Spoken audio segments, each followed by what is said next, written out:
Assalamualaikum Mas Tubi. Waalaikumsalam. Oh, nah Taufik. Maaf Pak mengganggu waktunya. Oh iya, tidak apa-apa Taufik. Tumben menghubungi Bapak. Ada apa Taufik? Begini Pak, saya mau berbicara jadi saya mau ikut konseling sama Bapak.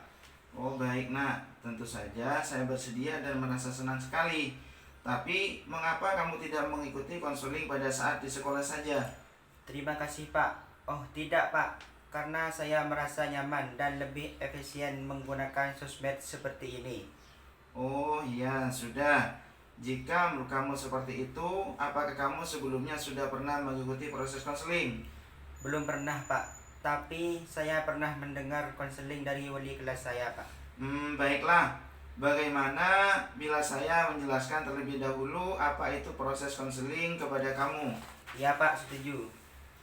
Taufik, konseling merupakan sebuah proses bantuan yang dilakukan oleh konselor kepada konseli dalam rangka membantu mengentaskan masalah konseli, di mana konseli dituntut secara aktif menyelesaikan masalahnya sendiri dengan bantuan strategi konseling yang diberikan oleh konselor.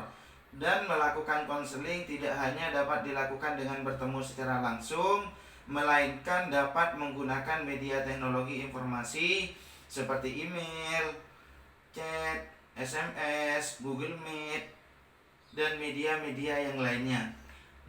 Iya Pak, bisa jadi lebih efisien ya kalau begitu. Terus bagaimana dengan kerahasiaan masalah saya Pak? Apakah tidak akan bocor?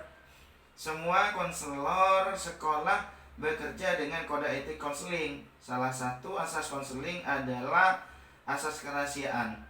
Sehingga jika permasalahan kamu bocor, maka konselor akan mendapatkan sanksi. Oh begitu ya Pak. Iya, apakah kamu sudah siap untuk konseling? Iya Pak. Oke, coba kamu ceritakan apa permasalahanmu. Begini Pak, saya kan sudah kelas 3. Sebentar lagi lulus dari SMA ini. Kan saya berkeinginan melanjutkan ke perguruan tinggi di Surabaya yaitu Unipa Pak. Ya bagus. Terus masalahnya apa? Beberapa hari lalu saya mau minta izin kepada ibu saya bahwa setelah lulus SMA ini saya ingin melanjutkan kuliah. Tetapi belum selesai saya bercerita, ibu saya sudah tidak mengizinkan saya untuk melanjutkan kuliah. Kan jadinya perasaan saya jadi bingung, Pak. Kenapa orang tua saya tidak mengizinkan? Oh iya iya iya. Kamu merasa bingung atas sikap orang tuamu. Terus apakah kamu tidak menanyakan kembali apa alasan orang tuamu tidak mengizinkan? Iya, setelah saya desak-desak, akhirnya ibu saya mengatakan apa alasannya, Bu. Terus apa kata ibumu? Kata ibu saya, kalau saya lebih baik membantu ibu berjualan di pasar ketimbang kuliah. Saya tidak perlu untuk sekolah tinggi-tinggi. Jadi, lebih baik membantu ibu saja. Kan saya jadi merasa sedih dan bingung, Pak. Kenapa orang tua saya seperti itu? Baiklah Taufik, saya bisa memahami perasaan kamu. Kiranya kamu bisa bercerita mengenai kondisi ekonomi keluarga kamu. Iya, Pak. Saya ini memang lahir di keluarga yang kurang mampu. Namun, apakah ketidakmampuan ekonomi keluarga saya menjadikan penghambat untuk saya melanjutkan sekolah yang lebih tinggi? Oh tidak Taufik, kan ada pepatah mengatakan utlubul ilma walau bisin. Jadi kita harus bisa menuntut ilmu setinggi-tingginya. Dengan kamu bisa kuliah pun kamu akan mendapatkan banyak sekali kemudahan dalam ekonomi. Karena di semua universitas banyak sekali dana-dana beasiswa yang dikeluarkan oleh kampus, sehingga kamu pun bisa mengikuti persyaratan untuk mengajukan beasiswa itu. Dan tidak hanya itu, pada saat kamu ingin mendaftar pun kamu bisa mengikuti di jalur bidik misi. Di jalur itu bisa meringankan biaya kuliah yang seharusnya mahal menjadi tidak mahal. Hanya persyaratan bidik misi itu kamu harus berprestasi di bidang akademik dan non-akademik. Dan kamu kan termasuk anak yang berprestasi di sekolah ini. Oh, begitu ya, Pak. Terima kasih atas informasinya, Pak. Nampaknya kita sekarang sudah berhasil menemukan masalah kamu, yaitu orang tua kamu tidak menyetujui kamu untuk kuliah dan kamu tidak bisa menjelaskan kepada orang tua kamu. Apakah betul? Betul Pak, memang itu masalah saya. Nah, sekarang Bapak ingin menjelaskan tujuan konseling agar diskusi kita nanti bisa lebih terarah dan bermakna bagaimana pendapat kamu. Baik Pak, saya setuju sekali. Terima kasih Taufik atas pemahaman kamu. Konseling ini bertujuan untuk membantu kamu agar kamu mampu mengurangi sampai menghilangkan gejala-gejala konflik yang kamu alami. Misalnya, ibu kamu tidak menyetujui kamu untuk kuliah, kemudian kamu ingin kuliah. Ibu kamu tidak mau mendengarkan penjelasan kamu mengenai kamu ingin kuliah, padahal kamu ingin bisa menjelaskan kepada orang tua kamu. Ibu kamu ingin kamu membantu ibu secara bekerja saja, padahal kamu tetap ingin kuliah.